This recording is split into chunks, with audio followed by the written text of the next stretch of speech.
नमस्कार, मैं प्रीति कुमारी गुप्ता, आचार्य मनोहर लाल अग्रवाल सरस्वती विद्या मंदिर इंटर महाविद्यालय लोहरदगा। आज का हमारा टॉपिक है मुगल पांडुलिपियाँ। मुगल पांडुलिपियों के बारे में जानने के लिए हमें इन कुछ प्रश्नों के उत्तर जानना जरूरी है। सबसे पहले, पांडुलिपि किसे कहते हैं? पांडुलिपि उस दस्तावेज को कहा जाता है जो एक व्यक्ति या अनेक व्यक्तियों के द्वारा हाथों से तैयार किए जाते हैं। पांडुलिपियों को मैन्युस्क्रिप्ट, हस्तप्रति या लिपि ग्रंथ भी कहा जाता है। दूसरा सवाल आता है कि मुगल बादशाहों के द्वारा ये पांडुलिपियां क्यों तैयार की गई? मुगल बादशाहों का मानना था कि उन्हें विशाल और विजातीय भारतीय जनता पर शासन करने के लिए नियुक्त किया गया है।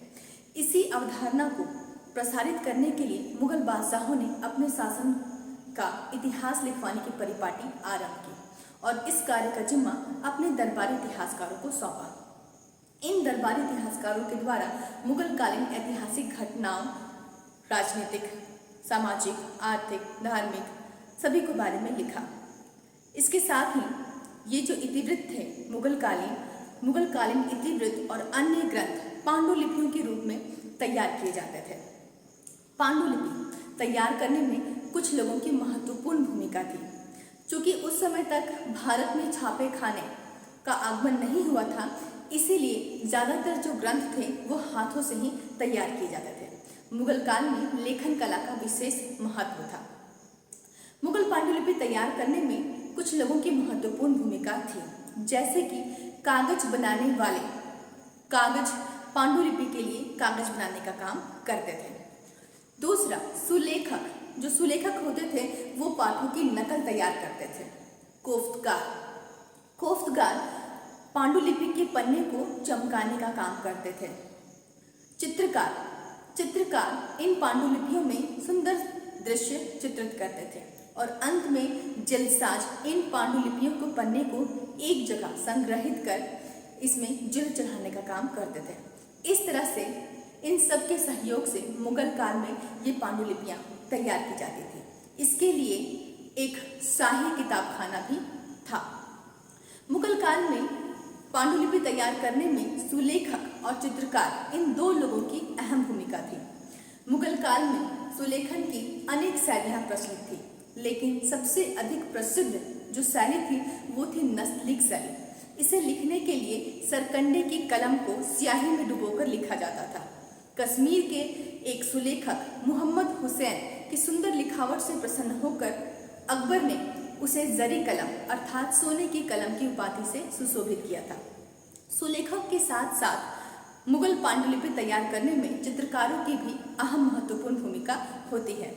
सुलेखक पाठों में अहम बातों को लिखकर उसके अगल बगल का पृष्ठ सादा छोड़ देते हैं, जिसमें ये चित्रकार उनसे संबंधित घटनाओं को चित्रित करते हैं। ये चित्र न केवल पांडुलिपियों की सुंदरता को बढ़ाते हैं, बल्कि उसकी रोचकता, प्रामाणिकता को भी दर्शाते हैं।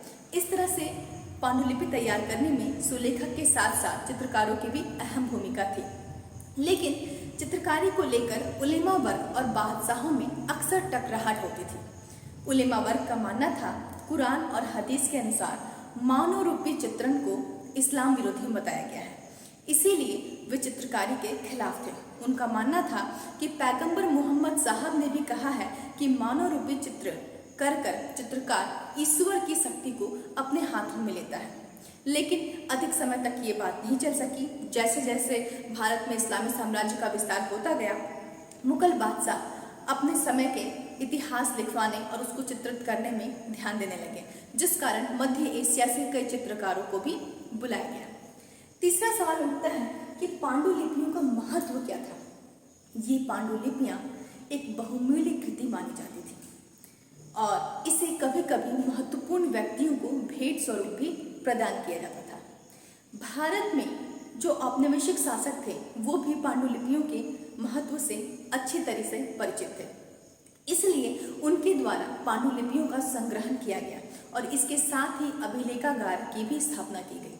1784 में विलियम जोन्स ने कलकत्ता में एशियाटिक सोसाइटी की स्थापना की और इस सोसाइटी ने कई पांडुलिपियों का संग्रहण किया, उसका प्रकाशन, संपादन और अनुवाद भी किया।